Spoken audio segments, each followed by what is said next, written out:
ইলেভেনের অংশকোণ বা submultiple angle শুরু করছি। প্রথমেই গুণিতক কোণে যা যা শিখেছিলে, যে ফর্মুলাসগুলো আছে সেগুলো লিখে নাও, আর তোমার সঙ্গে তোমরা খাতাতে শুরু করো। প্রথমে যে শিখেছিলে যেটা হচ্ছে যে 1 নম্বর sin 2 theta is equals to 2 sin theta cos theta. Multiple অ্যাঙ্গেলে যে যেগুলো শিখেছো সেইগুলোই লিখবো।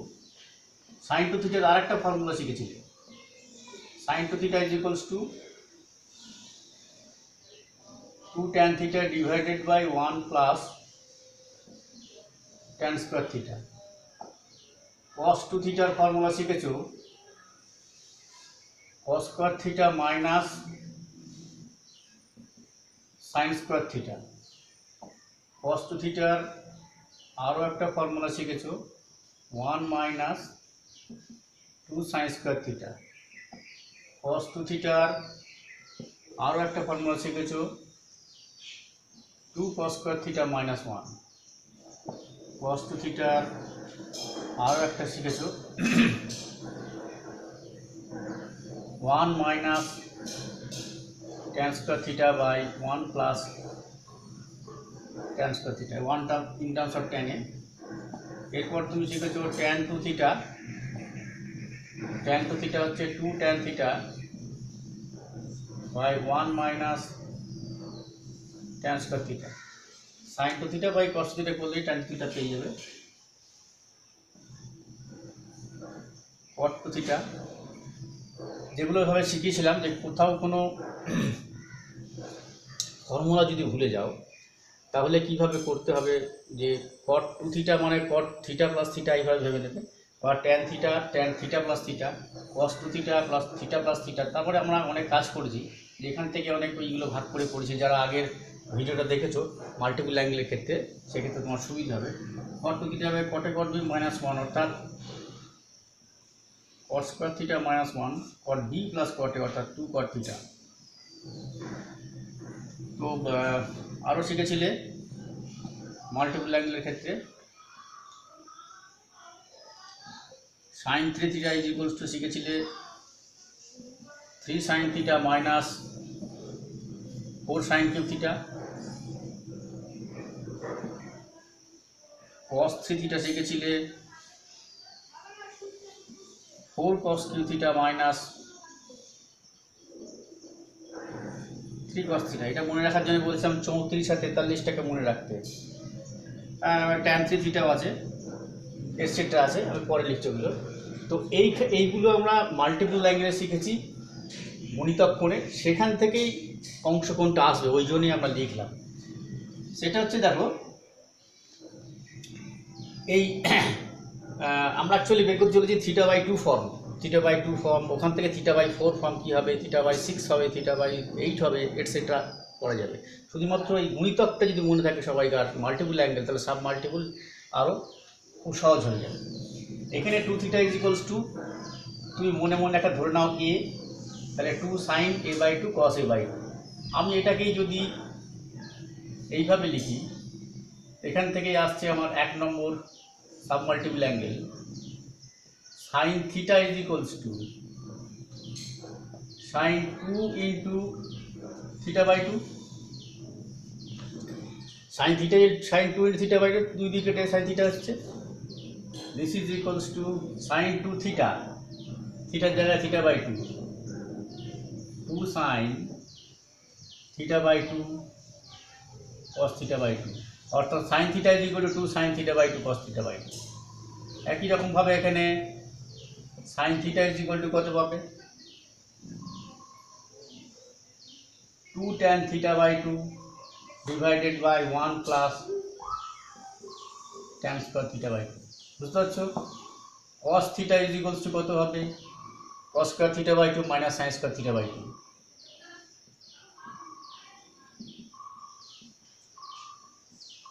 cos theta is equals to কত হবে, 1 minus 2 sin square theta by 2।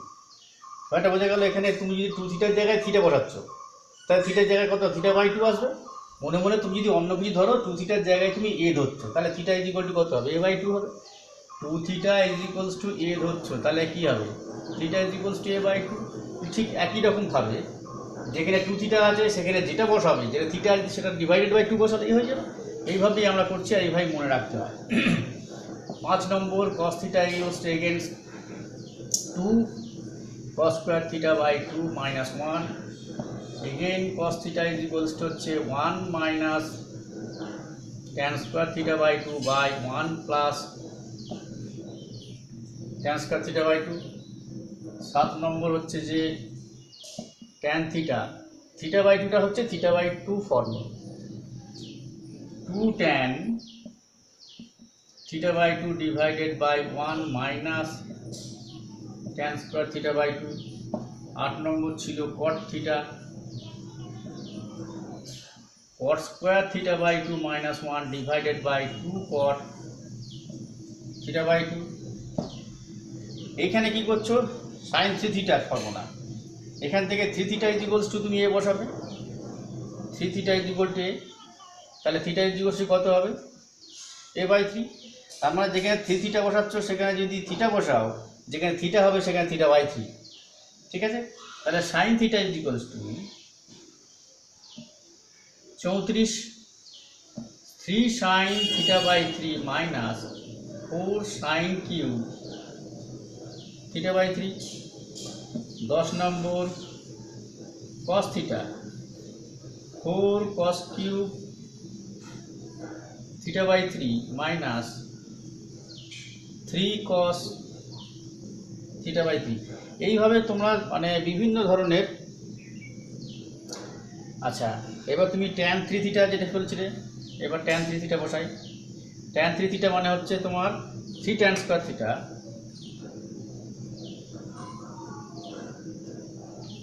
tan 3 theta is equal two হচ্ছে 3 tan স্কয়ার থিটা মাইনাস, এখানে যে সাবমাল্টিপল অ্যাঙ্গেলের যেগুলো করব তোমাকে গুণিতক কোণের ব্যাপারটা তোমাকে মাথায় রাখতেই হবে, এছাড়া কিছু করার নেই। আচ্ছা, 3 tan square theta 3 tan theta minus tan cube theta divided by 1 minus 3 tan square theta.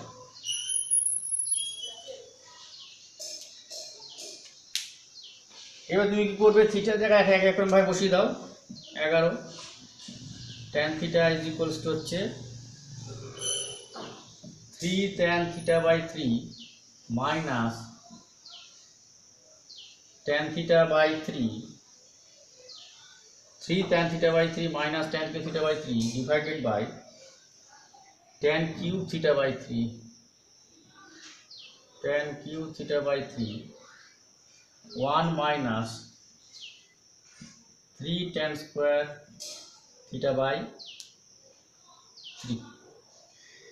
এইভাবে তুমি বিভিন্ন করতে পারবে। ধরো এখানে sin theta by 2, this is equals to তুমি লিখতে পারো 2 sin theta by 2 square cos theta by 2 square.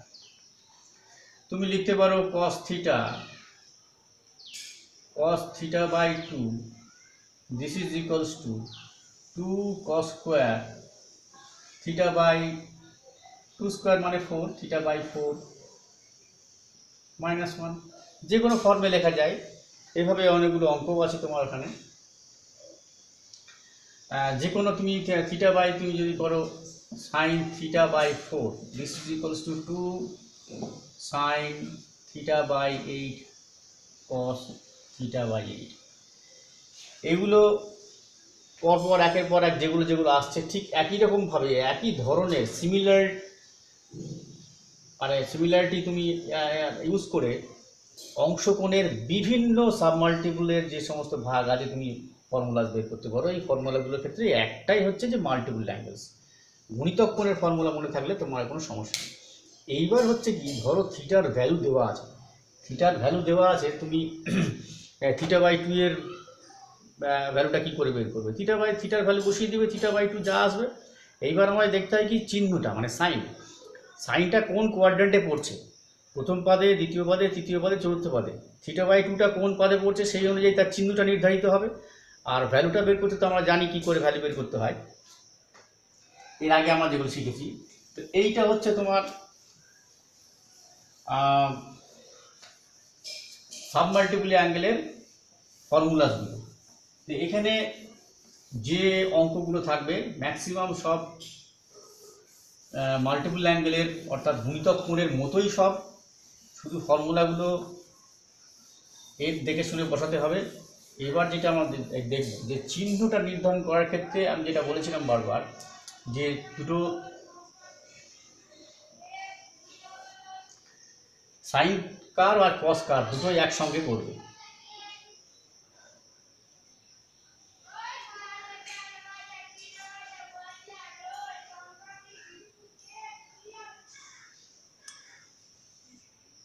এটা ধরো সাইন কার্ভ, এখানে 0, এটা যে π/2,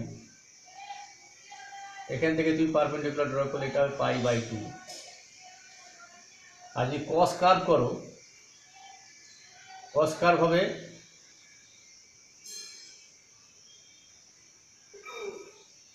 এটা -π/2।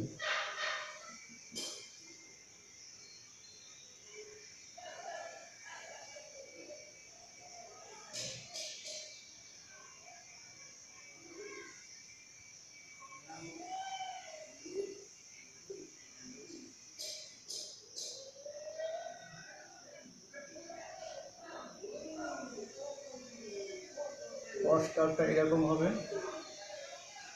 π/2 থেকে 0 হয়, এখানে গিয়ে এখানে এর হাইয়েস্ট হবে -1, এরকম চলছে। এটা সাইন কার্ভ, ওটা কস কার্ভ।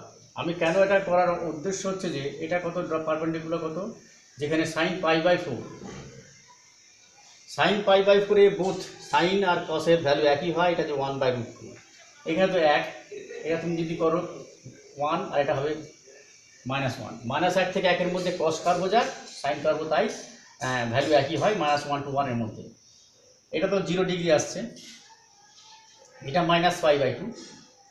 এইবার এটা ছবিটা আঁকার উদ্দেশ্যটা হচ্ছে এই, দেখো 0 থেকে π/4 এর মধ্যে 0 less than theta, 0 less than theta less than π/4, এই অংশটা দেখো, এটা কস কার্ভ। কস কার্ভ কিন্তু সাইন কার্ভের থেকে বড়, অর্থাৎ cos theta is greater than sine theta, যখন 0 থেকে π/4 এর মধ্যে আসছে। π/4 থেকে π/2 যখন থাকছে, π/4 less than theta less than π/2, then দেখো সাইন কার্ভ উপরে, অর্থাৎ sine theta is greater than cos theta. যখন π/2-তে সেখানে হচ্ছে যে কসের সব থেকে লোয়েস্ট ভ্যালু 0, আর সব থেকে সাইনের ভ্যালু হচ্ছে হাইয়েস্ট হচ্ছে 1। আবার পরে যখন আসছে এখানে গিয়ে এটা কত হচ্ছে, এটা হচ্ছে পাই, সাইন পাই এখানে 0 হচ্ছে, সাইন পাই ওর গিয়ে মাইনাস হয়ে যাবে কসের ক্ষেত্রে -1, আবার এই ক্ষেত্রে একই রকম।